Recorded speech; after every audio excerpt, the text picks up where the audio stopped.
I am Lieutenant Junior Grade Castillo, Kelby J.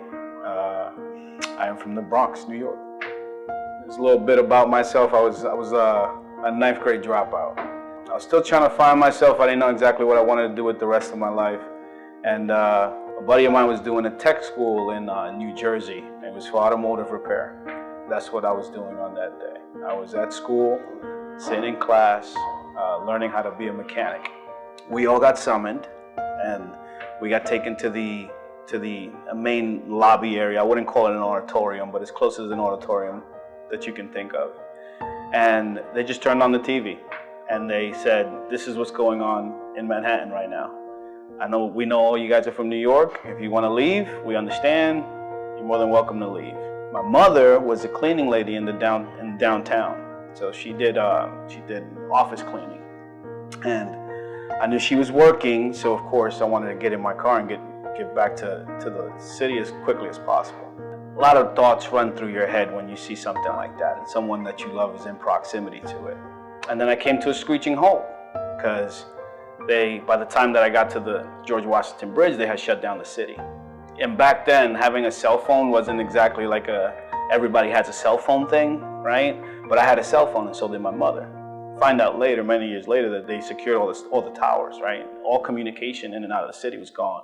All transport in and out of the city was gone. So I'm on the George Washington Bridge, waiting to get through the toll, when they say, "We're not letting anyone in." And I get out the car because I can't go backwards. There's a million cars behind me, a million cars in front of me. And I get out the car and I walk to the edge, and I see the second tower fall. Confusion is a good word. Confusion was what I felt like. What the heck happened? What's going on? How did this happen? At the time, I didn't know it was planes. I didn't know it was an act of terror. I just knew that it was something bad was happening in downtown Manhattan. And 3 days later, they finally let us into the city. It's pretty rough 3 days, right? Because you can't do nothing. You're frozen in space. You're frozen in time, and you see the smoke and the debris. It seemed like it put a cloud over the entire city. Like, it's crazy. Thinking back to it, I mean, I don't think I was equipped at the time to process that kind of information.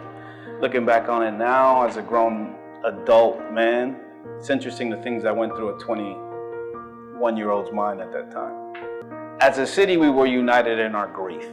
But New Yorkers in general, we are boisterous, aggressive, loud people. That day was no different. You know, once we figured out what had happened and we were ready to pick up the rumbles, we were an angry city. This terror is not something that is foreign to the world, but it was foreign to us.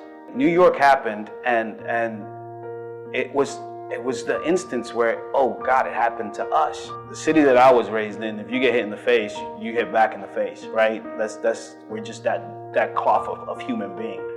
So I didn't know any other way to get back at the people who hurt us, other than joining the military. I came to the Navy in anger, with a chip on my shoulder and a score to settle, and that's what got me here. But what kept me here was the complete opposite. It's the complete opposite. The love of the people, the love of the job, the love of the mission that we fulfill on an everyday basis. I mean, I sit in front of you, an officer in the United States Navy, and I'm a ninth grade dropout, or at least I was. You know, there was no opportunity that wasn't afforded to me. All I had to do was want it, work for it, and put myself in position to continue to excel and propel myself forward. There's a piece of the World Trade Center right outside this P-way, and I touch it every day. I don't walk that P-way and I don't touch it. It has WTC engraved, carved into it. The motto or the ethos of 9/11 over all those years, it was never forget. Never forget.